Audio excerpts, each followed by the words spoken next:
Bonjour à vous les bâtisseurs de la vie locale. Donc aujourd'hui, on va traiter de l'environnement institutionnel de votre commune. Donc la commune n'agit jamais seule. Elle est insérée dans un écosystème d'acteurs institutionnels avec en premier lieu les services de l'État, avec la préfecture, la sous-préfecture, qui sont là pour assurer le contrôle de légalité de vos actes, mais qui sont aussi source de conseils, d'accompagnement dans la mise en œuvre de vos projets.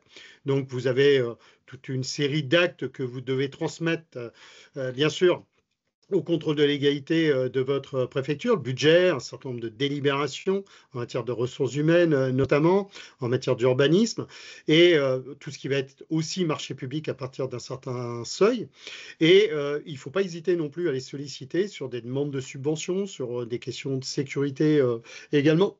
Mais aussi, ils peuvent être source de conseils. Et quand on s'apprête à prendre certaines délibérations un peu complexes, n'hésitez pas à les solliciter pour vérifier la légalité de la délibération que vous entendez, bien évidemment, faire adopter par votre conseil municipal. Vous aurez également comme acteur le service de gestion comptable, ce qu'on appelait précédemment en fait le trésor public, qui lui va eh bien, assurer le paiement des dépenses et l'encaissement de vos recettes. Il y a toujours cette séparation des pouvoirs. Le maire est ordonnateur et le trésorier, donc lui, dépend des services de l'État et c'est lui qui met en œuvre en fait les mandats et les titres que vous allez vous-même signer. D'accord ? Il joue également un rôle de conseil en matière de préparation budgétaire, donc il faut toujours le rencontrer de manière assez régulière, 2-3 fois dans l'année, c'est toujours bien. Et c'est lui qui peut aussi vous alerter si à un moment donné, vous avez des problèmes en fait budgétaires, de déséquilibre, d'irrégularité, ou éventuellement, à un moment donné, que vous n'avez plus d'argent suffisamment pour pouvoir assurer un certain nombre de mandats. Vous avez également le Centre national de la fonction publique territoriale qui va organiser de manière régulière des cycles de formation pour vos agents territoriaux. Donc c'est très important aussi de pouvoir, selon les développements, selon vos projets, de pouvoir encourager en fait vos agents dans ces cycles en fait de formation proposés par le CNFPT. Vous avez également le centre de gestion puisque vos agents relèvent du statut de la fonction publique territoriale.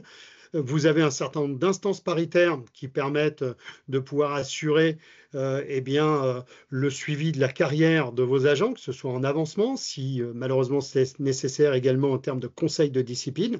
Et puis, c'est le centre de gestion qui va assurer en fait le déroulement de la carrière de vos agents et donc vous allez être en relation régulière avec ce centre de gestion. Vous avez bien sûr votre intercommunalité qui est aussi un partenaire important et dans lequel il est indispensable de vous impliquer.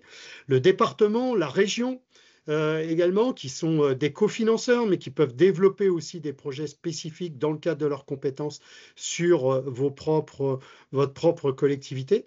Et puis, vous avez les associations d'élus qui sont des lieux de réseau. L'AMF est sûrement la plus connue, mais vous avez d'autres également associations d'élus, de communes rurales, de petites villes, villes de France, etc., qui vous permettent selon vos problématiques, de pouvoir aussi développer un réseau et ces associations sont aussi des sources d'informations qui peuvent être très utiles au regard de vos spécificités, on va dire, locales.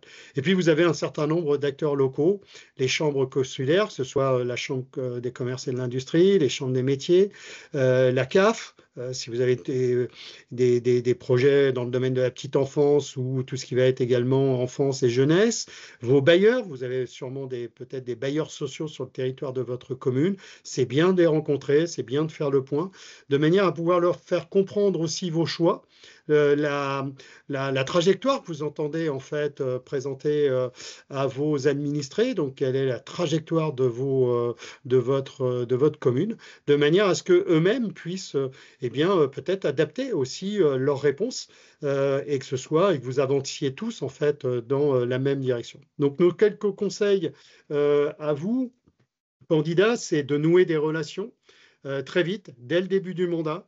Très important, en fait, le réseau est toujours très important dans la réussite de votre mandat et de vos projets. La formation des élus, bien évidemment, elle est essentielle. Et donc, mon conseil est vraiment de vous former dans un maximum en fait de domaines, que ce soit le maire, les élus du conseil municipal.